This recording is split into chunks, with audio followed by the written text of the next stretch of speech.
now, South Korea has partially suspended a military agreement with North Korea after Pyongyang successfully put its first spy satellite into space. The agreement, reached in 2018, was designed to reduce military tensions.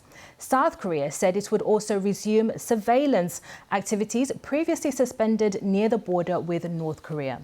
The UN Secretary-General Antonio Guterres has joined the US in condemning North Korea over the launch. Well, we can go live now to our correspondent in Seoul, Jean Mackenzie. Jean, what is the impact of South Korea partially pulling out of this military agreement with the North?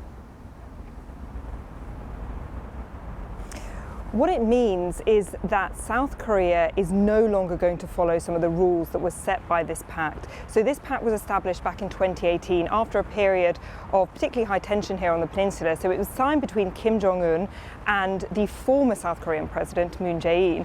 And what it did essentially was prohibit both militaries from doing certain activities up along the border. So it created a no-fly zone, for example, which meant that both sides couldn't send planes up along the border.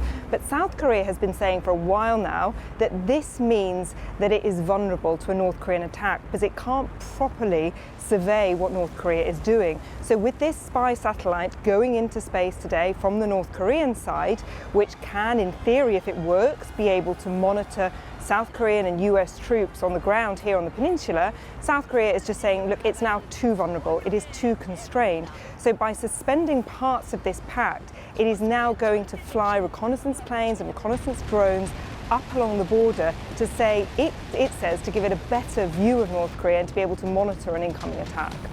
And Jean, just explain a bit more about this spy satellite, because North Korea has made several attempts to get it up into space.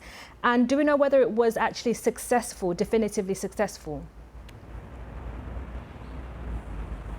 You're right, this is now its third attempt this year. So it tried once in May and once in August, and both of those attempts failed. Now, North Korea is saying that yes, this is a success. The US and South Korea are saying it's just too early to tell. They don't know whether it's properly gone into orbit and, crucially, whether it has the right capabilities to be able to really do the military reconnaissance works that's needed to be effective. For example, is the camera high enough resolution to be able to take the images that it needs? But the South Korean officials today are saying that the reason that North Korea has succeeded on this third attempt is because it has had technological help from Russia to overcome some of the obstacles that it was struggling with in the past.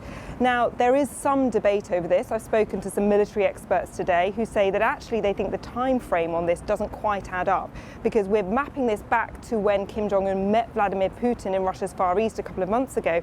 And the experts are saying this just wouldn't have given the North Koreans time. This is a piece of equipment they've been working on their own now for many years.